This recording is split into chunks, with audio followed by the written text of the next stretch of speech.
네, 안녕하십니까. 오늘은 Autonomous Biomedical Research with an Artificial Intelligence Agent라는 논문에 대해서 발표하겠습니다. 이 논문은 사이언스에 이제 출판된 논문이고, 2026년 7월에 출판된 그런 되게 최근 논문입니다. 그래서 이전에 발표한 스텔라랑 좀 비교를 해보면서 읽으면 되게 도움이 되는 그런 논문이었습니다. 논문에 대해서 간단하게 요약하면, 어, 앞서 발표했던 논문이 스텔라와 비슷하게 바이옴니라고 부르는 그런 General Purpose Biomedical AI 에이전트를 개발했습니다. 그래서 이러한 개발한 AI 에이전트를 이용해서 오믹스 데이터를 분석하거나 아니면 단백질을 이제 원하는 방향으로 진화를 시킨다거나 혹은 클로닝 실험 프로토콜을 작성하는 등 다양한 바이오메디컬 분야의 과제에서 사용될 수 있음을 전문가 수준의 그런 성능을 보였다는 것을 이제 입증한 논문입니다.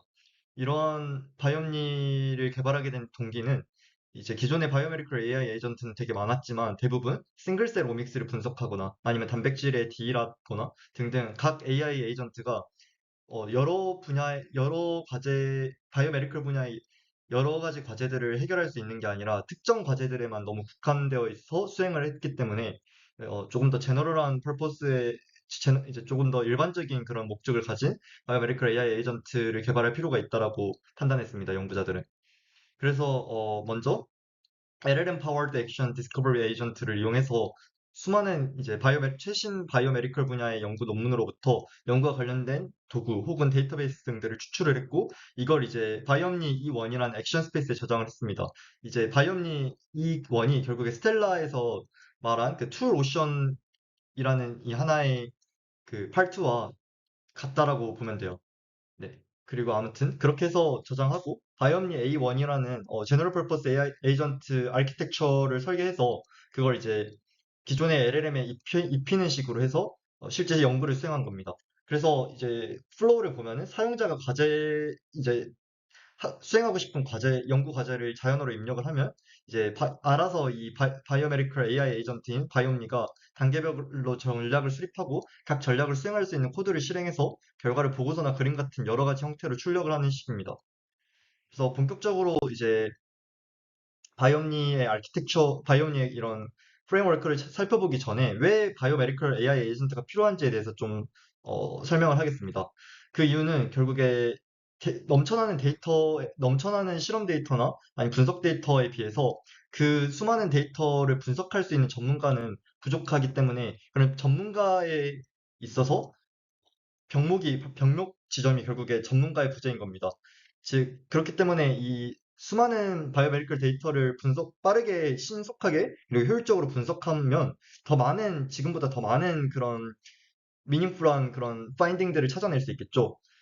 네, 그런데 실, 이제 이제 실제 사람 전문가에게 그런 모든 작업들을 맡기게 될 경우에는 당연히 시간도 많이 들고, 리뷰하는데도 많이 시간이 들고, 뭐, 모델링 하는데도 시간이 많이 드니까 처리할 수 있는 양이 한계가 있는 겁니다. 그렇기 때문에 이제 AI의 그런 대용량의 데이터를 처리할 수 있는 능력을 이용해서 이 AI 에이전트가 전문가와 같은 수준으로 이러한 바이오메디컬 데이터를 다 분석해낼 수 있다면 훨씬 더 시간 효율적으로 좀 의미 있는 그런 발견들을 할 수 있겠죠. 네, 그런 이유에서 이제 바이오메디컬 AI 에이전트가 필요한 겁니다. 이런 병목 지점을 풀기 위해서. 다만 기존에 개발된 그런 바이오메디컬 AI 에이전트는 시퀀싱을 분석한다던가 아니면 단백질을 좀 더 안정적으로 설계를 한다던가 등등 특정 분야에만 너무 국한된 기능을 특정 분야에만 너무 국한되어서 과제를 수행하는 경향이 있었습니다. 그렇기 때문에 바이오메디컬 분야라고 부르는 이 수많은 과제들을 좀 두루 아우를 수 있는 그런 게 진정한 바이오메디컬 AI 에이전트로 볼 수 있다고 할 수 있는 거죠. 즉, 이러한 제너럴 퍼포스한 AI 에이전트가 필요한 상황이라고 보면 됩니다. 그렇게 해서 개발한 게 이제 바이옴니입니다. 이 바이옴니의 작동 과정을 좀 살펴보면 먼저 이제 바이옴니 E1이라는 이 엔바이러멘트에 사용 가능한 도구들이나 데이터베이스 등등을 넣어주기 위해서 먼저 연구자들은 총 25개의 바이오메디컬 분야를 나눴고 전문가들의 의견 하에 그리고 각 섭 분야마다 100개의 페이퍼를 이제 찾았습니다. 즉, 네, 2,500개의 논문을 이제 2,500개의 논문이 하나의 이 인풋인 거죠. 이건 다 바이오릭스라는 곳에서 이제 오픈소스 논문 사이트에서 가져온 거고 프리프린트 사이트죠. 되게 최근 논문들로만 구성이 되었다고 합니다. 이게 나중에 디스커션과 연결이 되는데요. 아무튼 이렇게 가져온 그 논문들을 어, 네, 아까 잠깐 언급했던 그 LLM 이제 액션 디스커버리 에이전트 AI를 LLM을 이용해서 분석을 합니다. 그래서 이 문헌들에 담겨 있는 뭔가 좀 유용한 소프트웨어라던가 데이터베이스 그리고 바이올로지컬한 그런 툴 같은 거를 싹 가져왔습니다. 그리고 물론 이제 엑스퍼트가 중간에 한번 점검을 거쳤고요. 그 결과 이제 105개 소프트웨어, 59개 데이터베이스, 150개 뭐 툴 같은 것들이 이렇게 그런 거를 이제 발굴해낼 수 있었습니다. 이렇게 발굴된 모든 툴들은 바이옴니 E1에 이제 저장이 되었어요. 그렇게 해서 이러한 액션 스페이스, 즉 AI 에이전트가 어떤 문제를 해결하는 데 있어서 끄집어다가 쓸 수 있는 그런 도구들의 세계가 이제 그런 풀이 이렇게 만들어진 겁니다. 뭐 여러 가지가 보이죠. 뭐 DeepSeek2, 뭐 DEG 분석할 때 쓰이는 툴이라던가 아니면 네, BWA도 되게 많이 그런 네, 이제 DNA 시퀀싱 분석할 때 쓰이는 도구죠. 이런 것들이 아무튼 다 담겨 있는 겁니다. PDB 같은 데이터베이스도 있고. 그래서 약간만 더 덧붙이면 이 데이터베이스는 크게 두 가지로 분류할 수 있었어요. 첫 번째는 웹 API로 접속 가능한 것들이 있었는데 이런 경우에는 이제 각 그 데이터베이스마다 API를 가져오는 개별 관리가 아니라 결국에는 이 LLM에게 이제 말로 자연어로 입력을 해서 에이전트가 이제 문제 상황이 직면했을 때 알아서 API를 긁어야 되잖아요. 그래서 통합적인 관리를 할 수 있도록 만들었고, 만약에 웹 API로 접속이 가능하지 않다면 데이터체로 다운로드를 한 후에 이제 좀 통합을 시키는 식으로 이런 엔바이러멘트를 구성을 했습니다. 아무튼 이렇게 이제 바이옴니 E1은 결국에 이제 에이전트가 취할 수 있는 그런 도구들, 그런 것들을 다 모아놓은 그런 집합체라고 보면 되고요. 그러면 바이옴니 A1이라는 건 이제 에이전틱 아키텍처입니다. 즉, 이제 기존의 뭐 클로드라던가 아니면 뭐 제미나이 등등의 이런 거 LLM이잖아요. 그런 LLM 모델에 일종의 갑옷을 씌운다고 보면 돼요. 에이전틱한 아키텍처라는 게 결국에 이러한 LLM 모델들이 좀 사용자 이제 특정 프로세스를 처리할 수 있도록 이렇게 이렇게 에이전트라는 이 갑옷을 이렇게 기존의 LLM에 씌워주는 작업이 곧 바이옴니 A1을 개발하는 과정이라고 보면 됩니다. 그렇기 때문에 이 바이옴니 A1은 LLM에 베이스해서 여러 소스들을 선택할 수 있는 능력을 갖도록 이제 만들었고, 또 이제 설계를 했고, 그리고 어떤 행동을 수행하는 기능적 단위는 코드가 되도록 했습니다. 당연하죠. 뭐 결국에 실제로 데이터를 분석하기 위해서는 코드를 작성을 해야 될 거니까. 또 상황에 따라서 이 문제를 풀어가는 전략, 이 스텝 단계를 유연하게 수정할 수 있는 그런 어댑티브 플래닝 스트래티지를 수행할 수 있는 식으로 설계를 했습니다. 그렇게 해서 결국에 이 바이옴니가 제대로 잘 작동을 한다면 바이옴니 뭐 E1이랑 바이옴니 A1이 뭐 당연히 그 서브 단위인 것들이 또 다 잘 작동을 한다는 거겠죠? 그럼 이제 이상적인 경우에는 이런 식의 흐름에 따라서 답을 하게 됩니다. 사용자가 그냥 이제 자연어로 뭐 특정한 상황에서 니즈를 좀 일치해줘라. 그러한 옹코지닉한 패스웨이를 좀 알아봐주라. 라고 하면은 바이옴니가 이 자연어를 분석해서 그에 맞춰 필요한 소스들을 가져옵니다. 이러한 문헌들을 가져오고 문헌들에 있는 문헌들로부터 추출한 이걸 가져오는 거죠. 바이오메디컬 액션 스페이스로부터 필요한 도구들을 이렇게 쑥 가져온 다음에 리즈닝을 합니다. 추론을 합니다. 어떤 식으로 이 문제를 서브 플랜들로 나눠가지고 해결해야 되는지 단계별로 이렇게 쭉 한번 단계를 이렇게 나열을 하고 각 단계를 실제로 수행하는 과정은 이 코드를 통해서 진행이 되게 됩니다. 이렇게 수집해온 이런 스페이스로부터 수집해온 도구들을 이용해서 실제 각 단계별로 분석을 진행하게 되고 결과물이 나오겠죠. DEG를 분석하라 했으니까 유전자가 결과로 나올 거고 근데 이렇게 좀 유전자를 발굴했으니까 하나 단계가 끝난 거잖아요. 프리프로세스를 한 거니까. 그럼 이제 그게 또 업데이트가 되는 거죠. 어댑티브 플래닝 스트래티지에 의해서 이제 한 단계가 지났으니까 업데이트를 시켜주는 겁니다. 그러면 그 다음 단계가 이제 진행이 되겠죠. 또 이런 식으로. 그리고 결과적으로 이 앤서는 뭐 보고서라던가 아니면 피규어를 만든다던가 그런 식으로 해서 이제 답을 풀어가는 겁니다. 그래서 이제 수집하고 리즈닝 추론해서 단계별로 가설 이렇게 쭉 만들고 코드를 실행해서 결과 관찰하고 또 다시 결과를 보고 다시 리즈닝을 업데이트하는 과정을 거쳐서 최종 답을 출력한다. 이 흐름이 있습니다. 바이옴니에 의해서 에이전트가 마치 전문가가 생물학적 문제를 해결하듯이 이렇게 풀어나가는 겁니다. 바이오메디컬 AI 에이전트인 바이옴니가. 그럼 이제 바이옴니의 성능을 테스트해야 되겠죠? 이러기 위해서 이제 바이오메디컬 리서치 벤치마크로서 바이옴니 이발 1이라는 걸 만들었습니다. 이 바이옴니 이발 1이라는 건 결국에 벤치마크 테스트 셋인 거고 443개의 이제 질문이 총 10개 아, 죄송합니다. 총 10개의 이제 바이오메디컬 연구 과제에 대해서 433개의 그런 쿼리가 있습니다. 이거를 얼마나 잘 해결하느냐, 이걸 이제 본 거죠. 바이옴니라는 아키텍처를 입혔을 때. 그래서 이제 비교 대상이 뭐 여러 가지들이 있는데 여기서 눈여겨봐야 될 게 LLM입니다. 이 바이옴니 에이전트라는 갑옷을 씌우지 않은 자체 LLM은 클로드 소넷 4.5인데요.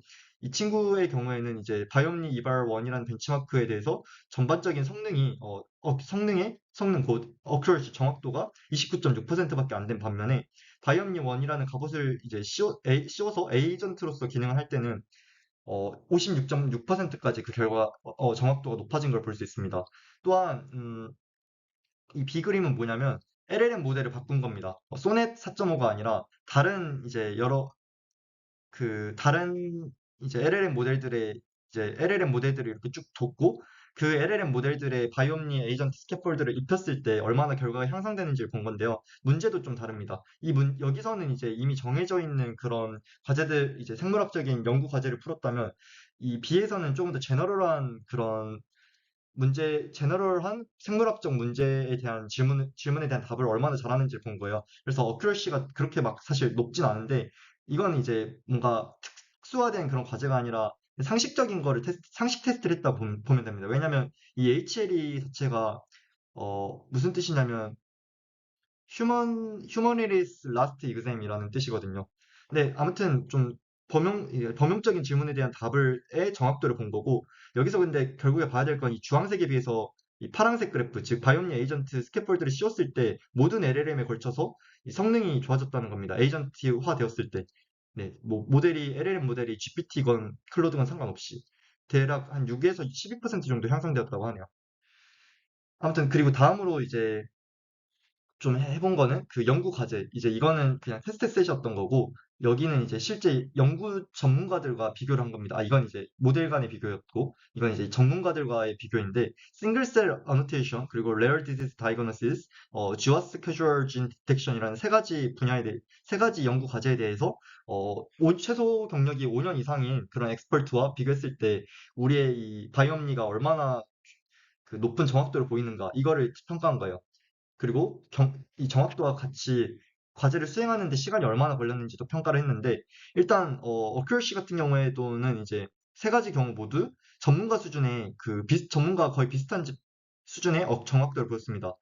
이제 싱글셀은 이제 46% 정도, 레어 디시즈는 한 0.7 정도, 그러니까 70% 정도의 정확도, GWAS는 0.8% 정도, 80% 정도의 정확도를 보였는데 놀라운 건 이제 시간입니다. 이 과제를 해결하는 데 걸린 시간이 싱글셀 어노테이션은 전문가는 230분이 걸렸는데 이제 이 바이옴니는 75분밖에 안 걸렸고 이 레어 디시스 다이거노시스의 경우에는 110분에서 3분으로 줄였고 GWAS 분석은 90분에서 4분으로 줄였어요. 그러니까 결론은 이제 이 바이옴니를 이용할 경우에 이 특정 과제들 뭐 싱글셀 어노테이션이나 뭐 등등의 그런 특정한 바이오메디컬 과제를 수행하는 데 있어서 전문가와 비슷한 수준의 정확도를 내는 동시에 그걸 해결하는 데 걸리는 시간은 훨씬 줄어들었다. 이 말인즉슨 같은 양의 데이터를 분석하는 데 쓰는 시간이 주니까 훨씬 더 많은 양의 데이터를 분석할 수 있겠죠. 많은 그런 걸 분석하는 데 활용할 수 있을 것이고 이것이 곧 서론에서 정의한 그런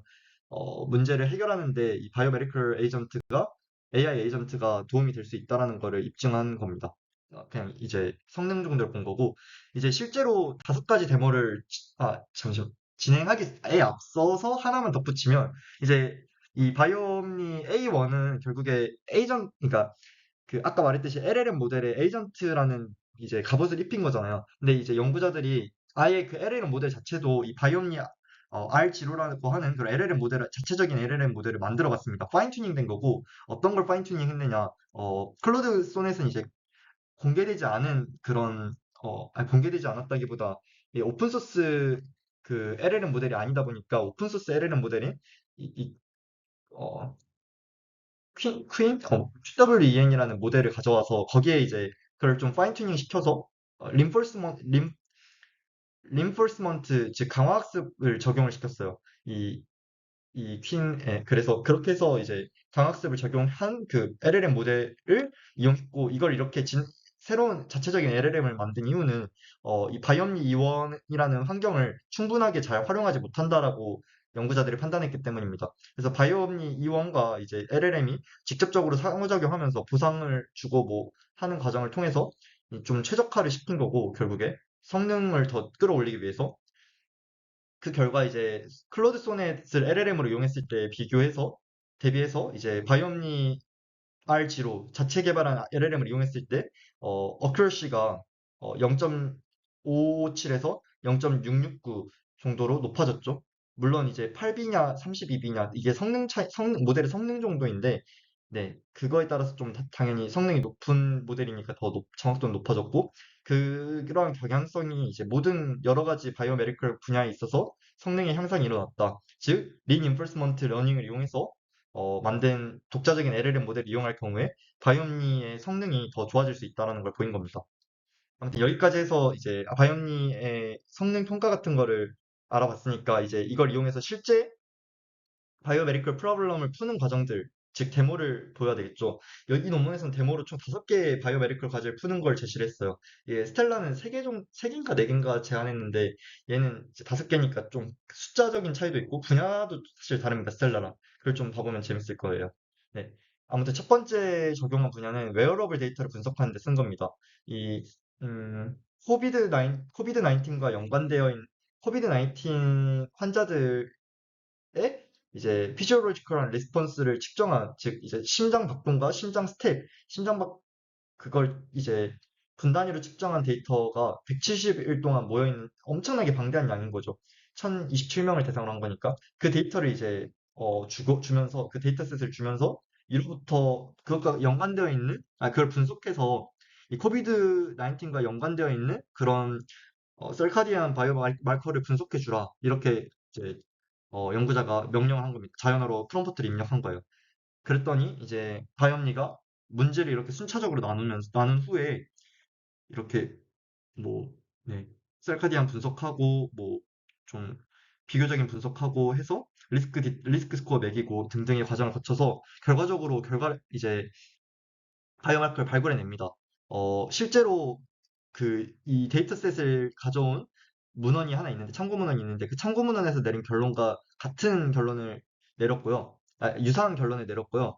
예를 들어서 뭐 코비드 19 환자의 경우에는 살카디안 앰플리튜드가 낮아졌다. 아니면 뭐 heart rate variability, 즉 심장박동수의 그러니까 변동 정도가 줄어들었다 등등의 좀 유의한 6가지의 마커를 발굴해냅니다. 또 리스크 스코어도 좀 잘 성공적으로 그런 매기는 경향을 보였어요. 즉, 결국에 이 데이터셋의 기원이 되는 그런, 네, 데이터셋의 기원이 되는 참고 문헌의 전문가들이 내린 결과와 거의 유사한 식의 결론을 단시간 내에 이끌어냈다라는 점이 유의미한 겁니다.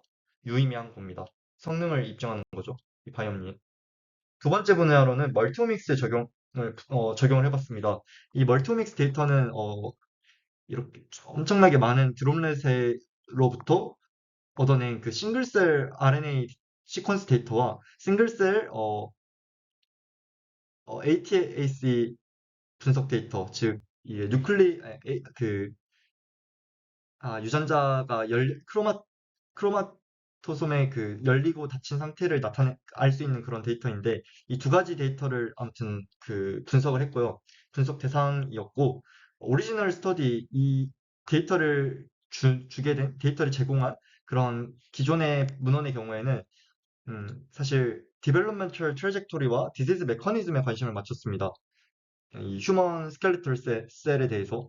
근데 저희는 이 휴먼 스켈레털 셀의 셀 타입들 사이에 진 레귤레터리 메커니즘에 초점을 맞췄습니다. 즉 유전자 발현의 조절이 어떻게 일어나는지 그 배아 이제 좀 그 배아 상태의 그런 스켈레탈 셀들의 사이에서 그거를 이제 초점을 맞춰서 분석을 한 겁니다.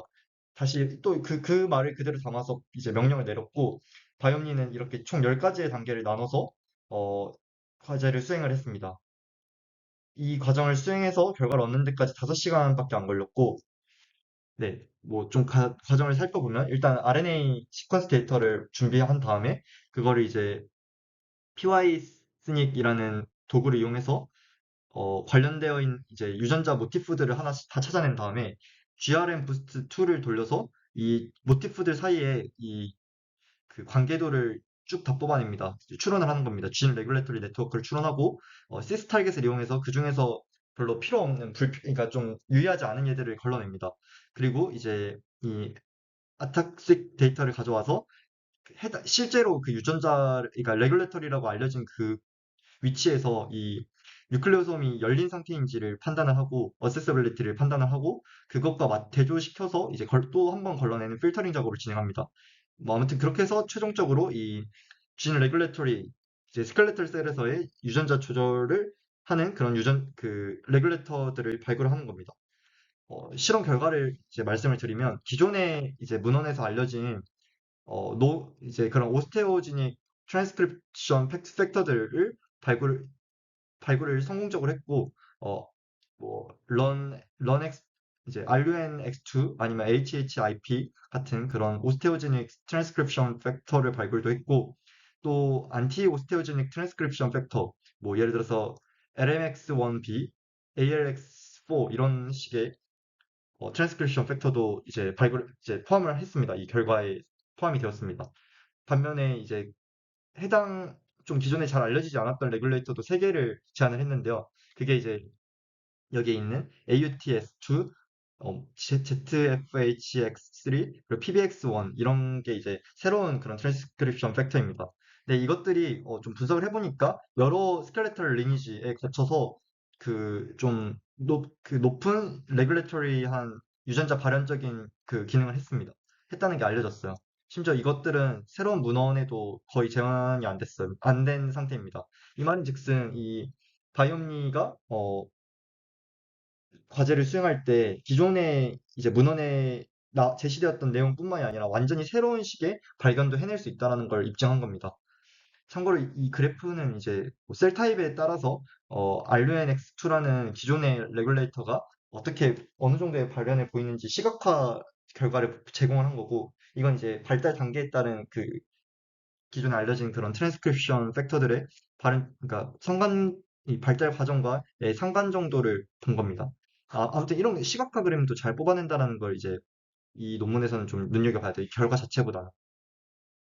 세 번째로는 이제 experimental 프로토콜을 작성하라는 그런 명령을 내렸습니다. 이 experimental 프로토콜의 하나로서 테스트하고자 한 걸로서는 이제 클로닝을 뽑았는데, 이 클로닝의 경우에는 제너럴 LLM은 좀 도전하기 어려워하는 그런 영역이기 때문입니다. 프라이머리 디자인하는 것뿐만 아니라 어셈블리 메소드도 선택을 해야 되고 컨스트럭션 검증까지 해야 되기 때문에 좀 복잡한 영역이어서 더더욱 이 바이옴니와 같은 AI 에이전트가 필요한 영역이라고 볼 수 있습니다. 먼저 첫 번째로는 이제 총 10개의 클로닝 태스크를 이제 네, 만들었고, 이 벤치마크로서 이제 전문가 집단과 좀 미숙한 트레이니 집단, 뭐 대학원생 이런 집단, 그리고 그냥 LLM을 이용한 집단 등, 그리고 저희 바이옴니 이렇게 4가지에 대해서 이 10개의 태스크를 풀고 최종적인 플라스미드 맵과 이 클로닝 과정을 설명한 그런 프로토콜을 작성해 주라고 요청을 했습니다. 그리고 점수를 매겼는데 좀 블라인드 테스트로서. 근데 바이옴니 성능이 엑스퍼트 집단과 거의 유사하죠. 트레이닝이나 LLM을 이용한 모델보다 훨씬 더 높은 그런 성능을 보이는 걸 확인했습니다. 이거는 벤치마크에 대한 거고, 두 번째로는 이제 실제로 B2M 유전자를 타겟으로 하는 그런 가이드 RNA를 클로닝 해주라는 그런 과제를 이제 사용자가 입력을 했습니다. 어디에 클로닝 하느냐 하면 이제 렌티 크리스퍼 V2 블라스트라는 이 플라스미드 안에 이 가이드 RNA를 담아주라는 거죠. 어떤 방향으로 프라이머를 어떻게 어디에 삽입할지 이런 것들을 결정을 해야 되는 되게 까다로운 문제입니다. 근데 바이옴이 해냈습니다. 이렇게 7개의 단계를 나누고 네, 이제 뭐 골든 게이트 어셈블리 이런 식의 뭐 실험 기법이나 아니면 올리고 뉴클레오타이드 네, 올리고 디자인 프라이머 디자인 아니면 sgRNA 디자인 등등 이 모든 과정을 다 해냈고 심지어 이 이후의 과정 실제로 실험으로 증명해야 되는 세균에게 어떻게 트랜스포메이션을 시켜서 콜로니 스크리닝을 해야 되는지 이 과정도 보고서 같이 좀 설명을 이렇게 쭉 해줬습니다. 네, 이런 식의 보고서를 써준 거죠, 어떻게 보면. 네.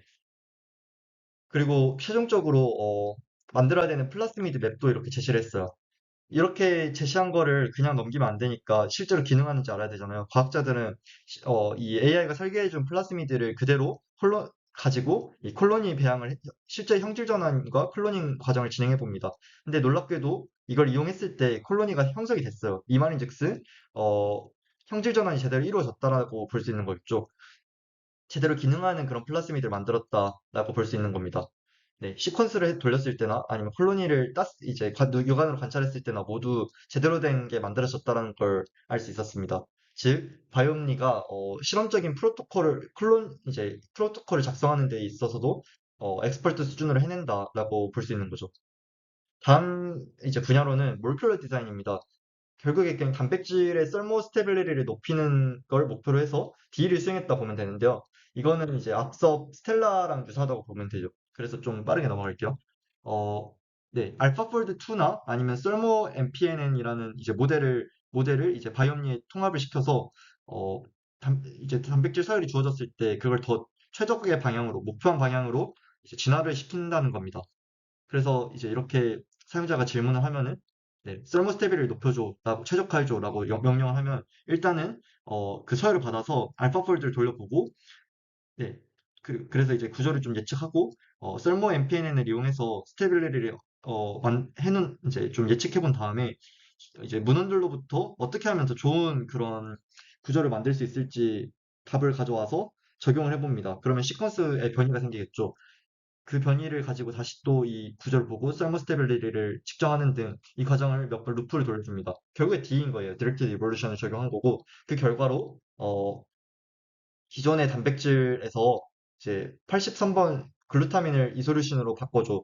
혹은 66번 네, 66번과 110번에 있는 시스테인을 페니랄라닌으로 바꿔줘. 이런 식의 결과, 총 3개의 뮤테이션의 그 치환을 요구를 했습니다. 이 AI 에이전트가. 그렇게 할 경우에, 왜냐면, 실제로 이제 누적적인 네, 깁스 에너지 변화가 4.108 킬로칼로리 퍼 몰 정도로 결론은 이제 이 척도가 말하는 거는 썰모스테빌리티가 높아지기 때문이에요.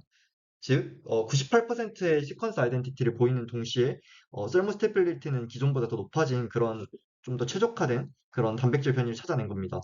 참고로 조금만 덧붙이면 이 변이는 이제 네, 소수성 코어 패킹을 강화하는 원리로서 이제 열 안정성을 높이는 데 기여한 거고 두 개는 이제 파이 스태킹을 로서 이제 아로마틱 스테빌라이제이션을 이끌어냈다고 합니다. 사실 저는 무슨 말인지 잘 이해 못하는데 이해하시는 분이 있을 수도 있으니까요. 아무튼 이것도 마찬가지로 결과가 중요하다기보다는 이 바이옴니가 몰큘러 디자인에도 잘 이용될 수 있다. 이 사실만 잘 기억하고 가면 됩니다. 마지막 분야로는 이제 로보틱 웰랩 인스트루먼트 분야에 적용을 해봤습니다. 그래서 이 파이랩 로봇이라는 이 오픈소스의 그런 환경에 이제 바이옴니를 적용시킴으로써 리퀴드 핸들링을 해봤습니다. 이 STAR 시스템이라는 로보틱한 그런 파이페링 시스템에 이제 이용해서 검증을 했고 먼저 이제 뭐 네, 리퀴드를 이렇게 핸들링 해줘라고 이제 명령을 하면은 근데 이 과정에서 이제 12단계 희석 실험을 진행을 합니다. 18개 화합물이 있고 그 8개 화합물의 농도를 12단계로 낮추는 그런 실험을 명령을 하는 거예요. 그랬더니 이제 이 코드를 이렇게 쭉 짜주고 핸들링 할 수 있는 실제로 이 로봇을 핸들링 할 수 있는 그런 코드를 짜줬고 이제 실제 검증을 해야 되잖아요. 그래서 이 에이전트가 만들어준 코드를 이 STAR 리퀴드 핸들러에 입력을 해봅니다. 잘 작동하는지 그 코드 작성한 코드대로 잘 그러니까 작동을 했을 때 실제로 이 희석 실험을 진행할 수 있는지를 봤는데 진짜 잘 진행했습니다. 8개 화합물과에 대해서 12단계 희석 실험을 진행을 성공적으로 마쳤습니다. 즉 코드가 잘 작성이 되었다는 거고 심지어 막 피펫 팁도 이제 사이즈에 맞춰서 잘 골랐고 어느 정도의 부피를 넣어야 되는지 이 특정 목표한 농도가 되기 위해서는 그런 것들도 다 알아서 계산을 해서 실제 실험을 수행한 겁니다. 이로써 이제 드라이랩에 어, 서 제안한 가설을 웹랩으로 적용하는 과정에 있어서 로보틱한 이 AI 에이전트를 매개로 해서 이제 그렇게 코딩된 그 로봇이 이 가설로 이제 드라이랩에서의 가설을 실제 웹랩으로 검증해 볼 수 있는 그런 피드백 루프의 중간자로서 기능할 수 있게 된 거죠. 여기까지가 바이옴니의 이제 5가지 데모 실험들을 살펴본 거였고, 이제 마지막으로 이 논문에 대한 고찰을 설명드리면서 마치겠습니다. 먼저 첫 번째로, 사실 이 바이옴니 E1에서 E1에 넣어주는 도구들은 다 어떤 그 최신 논문들, 이 바이오릭스에 실린 최신 논문들에서 추출한 도구들인 거잖아요. 근데 이제 이 말인즉슨 반대로 말하면 과거에 발견된 중요한 생물학적 기초 개념이라던가 전통적인 방법론들의 경우는 이 바이옴니 자체가 놓칠 수 있는 가능성이 있습니다. 또한 아직은 이 추상적인 프롬프트 하나 던지는 수준으로 좀 복잡한 과제, 뭐 오믹스 데이터를 분석한다던가 이런 거에 대해서는 좋은 대답을 얻기가 힘들었다고 합니다. 즉, 그냥 아주 그러니까 좀 거시적인 과정 질문, 좀 약간 저희가 그냥 클로드나 아니면 제미나이한테 던지듯이 그냥 단순한 질문만 던져도 얘가 분석을 끝까지 해주면 좋은데 성능이 그 정도까지는 좋지 않았고 중요한 단계마다 추가적인 설명이 필요했다고 합니다. 이 말인즉슨 완전한 AI 에이전트로서는 아직 기능이 좀 부족한 거죠. 또 이 연구에서는 이제 바이옴니는 데이터베이스 쿼리를 한다던가 서열을 분석한다던가 분자 클로닝을 하는 등의 수준에서는 전문가 수준에 도달한 게 맞습니다. 근데 아직까지는 복잡한 임상적인 판단이라던가 아니면 깊이 있는 생물학적 고찰 능력 같은 거는 전문가 수준이 아니었다고 합니다.